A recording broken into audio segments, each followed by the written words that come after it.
Marcos Braz, e tem as informações ao vivo pra gente. Jupa, bem-vindo, bom dia para você. Bom dia, gente, no Sport TV News. O Marcos Braz chegou, o Rogério Ceni chegou exatamente há 1 hora atrás aqui, por volta de 10 para as 8 da manhã. Ele chegou acompanhado do Charles Embert, que é o auxiliar dele, que é francês, do Danilo Augusto, que é preparador físico. No mesmo carro estava o chefe de segurança do Flamengo, o Pinheiro, e foi recebido aqui pelos 2 executivos de futebol do Flamengo, o vice-presidente, o Marcos Braz, como você disse, e o outro executivo, o Bruno Spindel, que são os 2 que estão conduzindo essa negociação. Quem está mais à frente é o Marcos Braz. O Rogério entrou, foi muito simpático. As imagens que a gente deve estar vendo agora são do repórter cinematográfico Carlos 30. Eles entraram no hotel, foram tomar um café da manhã, todos eles reunidos, os 5, né? O Rogério, os 2 auxiliares e mais os 2 executivos do Flamengo. Tomaram um café, conversaram. O Marcos Braz e o Spindel acabaram de deixar o hotel aqui e a programação é a seguinte: o Rogério vai subir com os auxiliares, eles descansam e por volta do meio-dia eles devem sair daqui. Por volta de meio-dia foi a informação que nos foi passada pela assessoria de imprensa, o Marcelinho, que também estava aqui, e ele segue para o Ninho do Urubu. Vai haver uma coletiva virtual, como está acontecendo durante a pandemia. O Rogério Ceni vai ser apresentado oficialmente agora à tarde e logo depois ele segue para o campo para comandar o primeiro treino do Flamengo, porque amanhã ele dirige o time contra o São Paulo no Maracanã, primeiro jogo das quartas de final da Copa do Brasil. O Rogério ficou cerca de 3 anos no Fortaleza, houve uma breve interrupção, né? Ele foi para o Cruzeiro, fez alguns jogos, foi demitido, voltou para o Fortaleza e nesse período de quase 3 anos o Rogério conquistou 4 títulos, foi bicampeão cearense, foi campeão da Copa do Nordeste e campeão da Série B, que foi o título que deu acesso ao Fortaleza à Série A, à elite do futebol brasileiro novamente. O Rogério chega para o lugar do Domènec Torrent, que foi demitido no meio da tarde de ontem, demitido com bons números, inclusive o Domènec fez 26 jogos, foram 15 vitórias, 5 empates e 6 derrotas, um aproveitamento de mais de 60%, mas as últimas derrotas, principalmente para o Atlético Mineiro, goleada de 4-0 no Maracanã, no Campeonato Brasileiro. E a do outro domingo, contra o São Paulo, Atlético Mineiro no Mineirão e São Paulo no Maracanã, duas derrotas por 4 gols. Isso pesou muito e o Domènec foi demitido. O Rogério está chegando para assinar um contrato até o final de 2021. Janaína, daqui a pouco a gente volta com mais informações.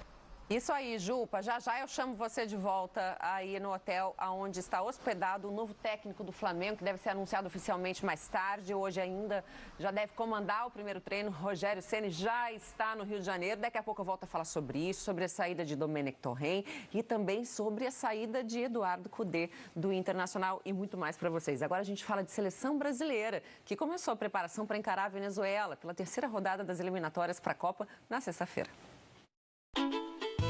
Goiabada, queijinho branco, mas a mágica acontece quando se misturam. Aí é covardia, é uma sobremesa raiz. Separados são saborosos, juntos ficam irresistíveis.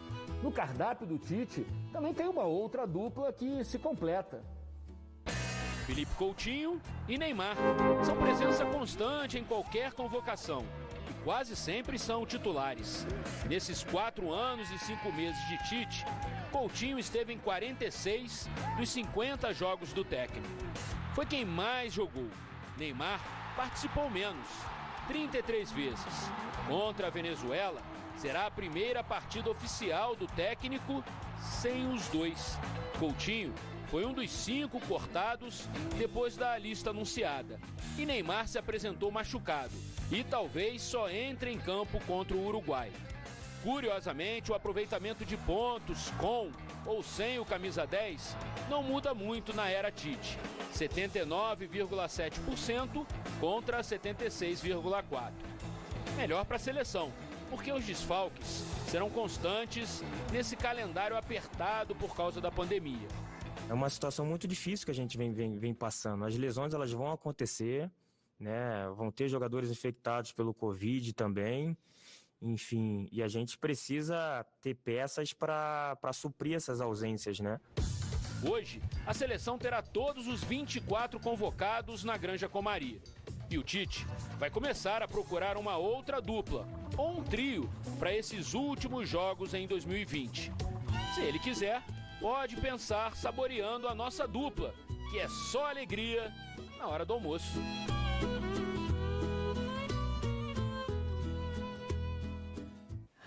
Bom dia, André Lofredo. Bom dia, Janaína. Você é da goiabada com queijo? Não sou. Então, pois é, tem gente que gosta. Meu pai, se estiver ouvindo isso, vai odiar, que eu tô falando isso que ele ama, mas eu não sou. Tem gente que gosta. É o Rio de Janeiro para assinar com o Flamengo. Ele está nesse momento em um hotel na zona oeste da cidade com dirigentes do clube. E é para lá que eu vou mais uma vez ao vivo conversar com Fábio Jupa. Jupa, bem-vindo mais uma vez. Atualize a gente aí, por favor, desde a chegada do Rogério, a programação do novo treinador do Flamengo para hoje. Oi, Jana, estamos aqui em frente ao hotel, esse hotel que serve de concentração para o Flamengo na Praia da Barra da Tijuca. O Rogério está aqui com o auxiliar dele, o Charles Remmert, o preparador físico Danilo Augusto. Ainda vai chegar o Nelson Simões, que é um outro auxiliar que vem trabalhar com o Rogério no Flamengo. Ele foi recebido pelo vice-presidente de futebol do Flamengo, Marcos Braz, o executivo de futebol, Bruno Spindel, que por volta de 9 horas deixaram o hotel. O Rogério assinou contrato até dezembro de 2021, é oficial porque o Flamengo já divulgou nas redes sociais. Agora, 5 minutinhos, o Flamengo divulgou que o contrato está assinado até dezembro de 2021. O Flamengo, segundo o Marcos Braz me disse, vai pagar uma multa rescisória de R$350 mil para o Fortaleza por esse distrato com o Rogério. O Rogério fica aqui por volta até de meio-dia, segundo a assessoria de imprensa, ele vai para o Ninho do Urubu, vai ter o primeiro contato com os jogadores, deve almoçar com os jogadores, logo depois, por volta de 1h30, é o que está programado. Ele dá uma entrevista coletiva, vai ser apresentado oficialmente, coletiva naquele modelo virtual, né, que está sendo feito agora na pandemia do coronavírus, e logo depois o Rogério dirige o primeiro treino já do Flamengo, porque amanhã ele comanda o time contra o São Paulo na primeira partida das quartas de final da Copa do Brasil no Maracanã.